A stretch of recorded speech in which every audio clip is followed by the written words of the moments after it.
The original concept for the Lake of Dreams started with taking something that had never been done before, creating an environment that could only be for Wynn guests. I received a telephone call from Rick Gray, who is also our incredible producer, and he said, everyone wants new shows. How about coming back and doing this again? I mean, it didn't take me even 5 seconds to say, yeah, I love it here. The lake was a big deal because nobody had ever seen anything like this.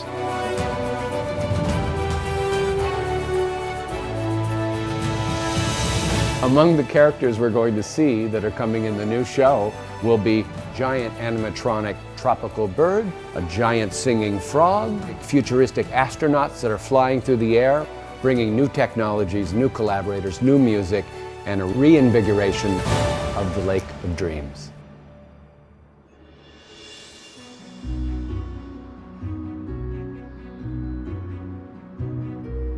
I'm Michael Curry, the founder of Michael Curry Design. You're at my studio in Scappoose, Oregon, which is a rural area outside Portland, Oregon. Today, I'll show you 54 people, hard at work, all working on the individual components of the Lake of Dreams.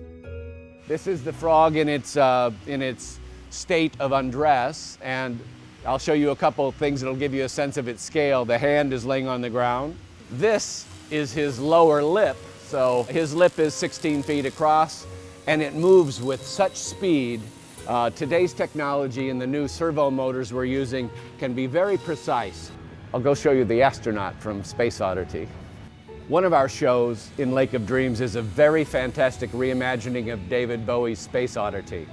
We've re-recorded the music, made it really very interesting, modernized it, the instrumentation, and then we've written a story about an African-American female astronaut. She's a very adventurous and beautiful form that is primarily delivered in our computer animation as a projection on the screen, but at the button of the show, she appears live at the top of the waterfall and floats through a magical new innovation we have called a 3D flying system, and she floats to the audience.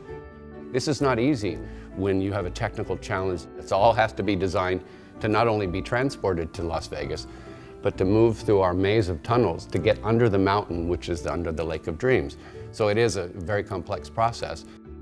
I'm Charles Babbage. I'm the art director here at Michael Curry Design. I work closely with Michael, taking the concepts and the pie in the sky ideas and developing them into real products.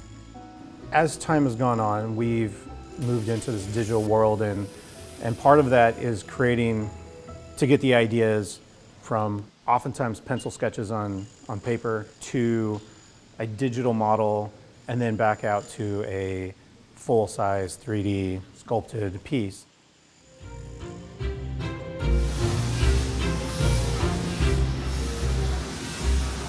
My name is Sam Perkins. I'm the technical director for Michael Curry Design. I'm in charge of all of the mechanical elements. This area back here is our metal fabrication, welding and grinding and machining area.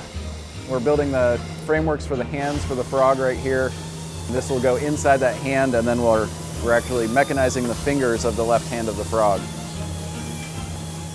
We're not the only team working on it. There are hundreds of people in different organizations in the US, in Asia, in the UK, who are working on components and elements for this.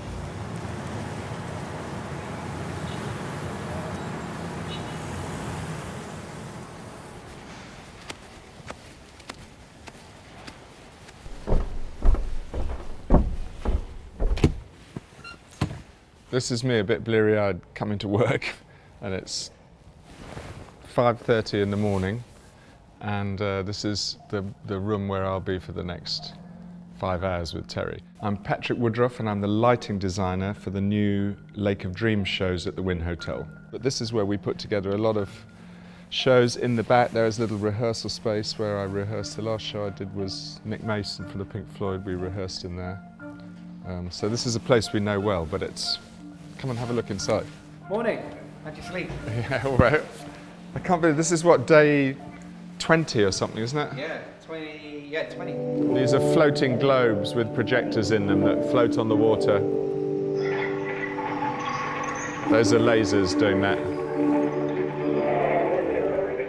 I was approached 2 years before we even broke ground on the hotel to come up with some ideas as to what this lake might be. We knew there would be a lake, we knew there would be a mountain, we knew there would be some trees. And so we brainstormed this with the team that very quickly became Kenny Ortega as our kind of creative director of all the ideas. Michael Curry, who made all the lovely three-dimensional objects that we see, or the props that we see in the lake, and I was going to make the lighting and all the other visual effects. This was about creating a theater and an outdoor theater.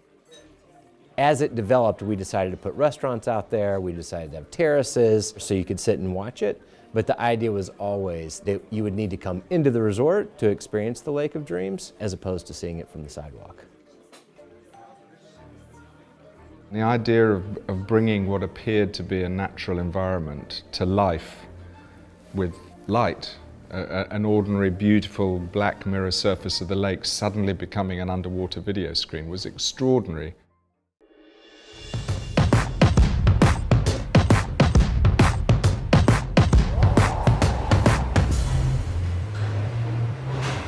We'd worked on the planning of this for 2 years. But the really interesting part comes when everything is up and working, and it's the last 6 weeks when the team comes together in Las Vegas. We all sit together and using these tools that we have spent 2 years conceiving and finding and commissioning, and then turning that into some sort of magic as we interpret these songs with music and light and images. And we couldn't go. The COVID wouldn't allow us to fly. When we closed our doors and when we shut down, clearly we cut lots of projects, as all companies did. Knowing that we can't have big shows, we can't have nightclubs, what type of new entertainment can we launch coming out of this pandemic that will really be centered around fun and excitement and a little bit of levity? The hotel did everything they could well in advance for guests returning and for vendors returning to know that they were entering into a safe space. When Michael Curry and I were doing the 2002 Salt Lake Winter Olympics, we were weeks away from the opening ceremonies when 9/11 occurred. We received a telephone call from the president of the Salt Lake Winter Olympics. The Olympics were not going to be canceled, and that the Olympics could be the light that comes out of the darkness of this event. And when we got the call that we were going to continue to pursue the opening of the Lake of Dreams, we only could do it because we could do it safely. There are no live entertainers, it's all media. All of us that are working behind the scenes could be safely distanced and masked, and that we hope this show could bring some light back to Las Vegas, and I'm grateful to be a part of that. This show was conceived 17 years ago as a socially distanced, wraparound environmental exterior show. So this thing was built for now. And I'm very proud of the first show that's going to open in the United States is our show.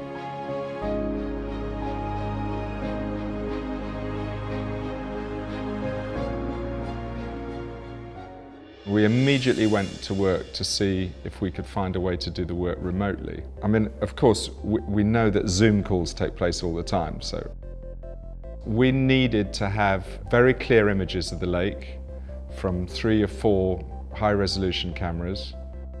More importantly than that is that we needed to have communication with the rest of the team. We can light up from our front lights from the booth, but I think it's going to be a permutation of those 3 things and quite a science project to get that. But as an overall thing, how did she feel? How did she look?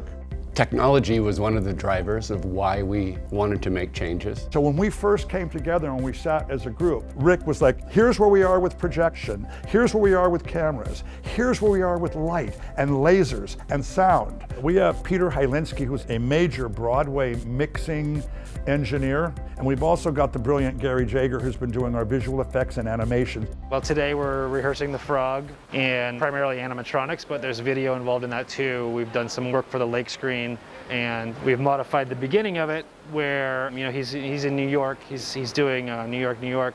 So we thought it would be cool to sort of drift a camera up a old brownstone in New York, and we'll see some characters inside those windows.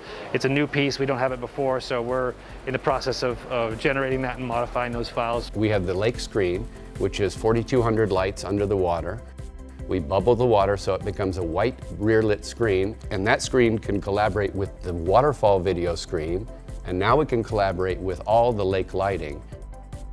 The cohesive technology that we can now combine into one package is so much better than it was 14 years ago.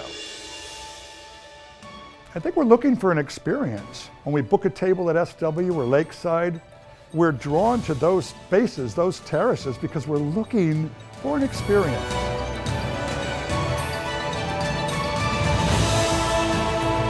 The secret of great lighting is to have something great to light.